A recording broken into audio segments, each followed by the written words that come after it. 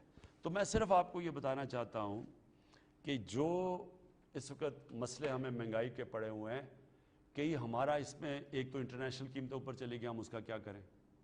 جدھر ہم کر سکتے تھے پٹرول, ہم نے سب سے علاقوں کے اندر کم پٹرول اور ڈیزل بیچ رہے ہیں اس وقت کیونکہ ہم نے ان کے اوپر لیویز اور ٹیکسز نہیں لگائے. جو بجلی کے کانٹریکٹ ہیں بدقسمتی سے ہم پھنسے ہوئے ہیں ان کے اوپر کیونکہ پرانے کانٹریکٹس ہیں, ہم چیلنج کرتے ہیں وہ انٹرنیشنل آربیٹریشن میں چلے جاتے ہیں, ہم اس کا کچھ کر نہیں سکتے. انٹرنیشنل کانٹریکٹ سائن کیے ہوئے انہوں نے, ہم کوشش کر کے آئی پی پی سے ہم نے ان کی قیمت کم کیا ہے. یہ بھی بڑی بات ہے, ہماری اب ٹیم نے یہ کم کر دیا ہے. اور جو پھر گیس کا کانٹریکٹ, کیونکہ ہماری گیس نیچے جا رہی ہے, زیادہ گیس ہمیں باہر سے لانی پڑ رہی ہے, تو گیس کا بھی ہم نے اپنی طرف سے پوری کم قیمت کے اوپر گیس لی ہے تاکہ عوام کے اوپر کم بوجھ پڑے. یہاں پہ وقت ہوا ایک وقفے کا, اس کے بعد پھر ہم آپ سے دوبارہ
کہ ہمارے ساتھ ہے ایم سی پی برق رفتار. یہ منٹوں میں پیسے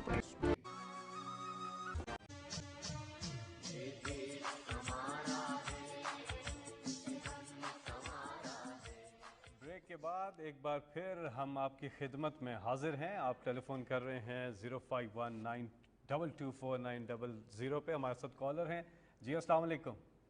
وعلیکم السلام جی, میں ارتضا بات کر رہا ہوں لاہور سے. جی جی, میرا وزیر اعظم صاحب سے یہ سوال ہے کہ سال 2015 میں ہاؤسنگ فاؤنڈیشن والوں نے ایک سکیم لانچ کی تھی جس میں انہوں نے وعدہ کیا تھا کہ 5 لاکھ روپیہ سرکاری ملازمین سے لے کے ان کو 12 گاؤں میں پلاٹ دیے جائیں گے. تو 2015 سے سر ہم نے یہ 5 لاکھ روپیہ جمع کروایا ہوا ہے اور سال 2021 آ گیا ہے اور ابھی تک نہ ہمیں پلاٹ دیے گئے ہیں اور نہ ہی ہماری رقم کا کوئی عطا پتہ ہے کہ وہ کس جگہ ہے. اگر ہم ریلیونٹ افسرز کے پاس جائیں تو وہ بس ٹاماٹول لیتو لا سے کام لیتے ہوئے ٹاماٹول کر رہے ہیں. جی بہت بہت شکریہ. اور یہ جو اسکیم ہے اس حوالے سے ہاں وزیر اعظم آفس جو ہے آپ سے رابطہ کر لیں گے. آپ کا نمبر کنٹرول روم میں آ گیا ہے, آپ سے رابطہ کر لیا جائے گا. ہم چاہیں گے کہ زیادہ سے زیادہ کالرز کو موقع ملے. جی السلام علیکم. جی السلام علیکم. جی خان صاحب السلام علیکم. جی وعلیکم السلام. جی خان صاحب, میں محمد ثقلین فیصل آباد سے بات کر رہا ہوں. میرا ٹیکسٹائل ایکسپورٹ کا کام ہے.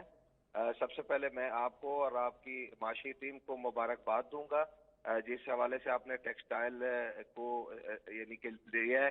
اس طرح یعنی کہ میرے 25 سال کے کیریئر میں آج تک کسی بھی حکومت میں نہیں لیا.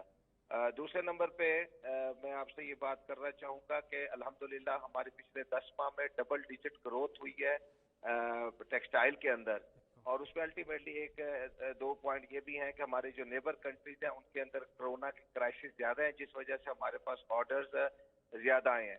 تو ہمارا ایک اپنا فیئر ہے کہ خدا نہ خواستہ اگر نیکسٹ کو جیسے ادھر سچویشن سٹیبل ہوتی ہے تو ہماری آرڈر کی کوئی جو ہے یعنی کہ کہہ لیں کہ ریشو وہ ڈاؤن نہ ہو جائے.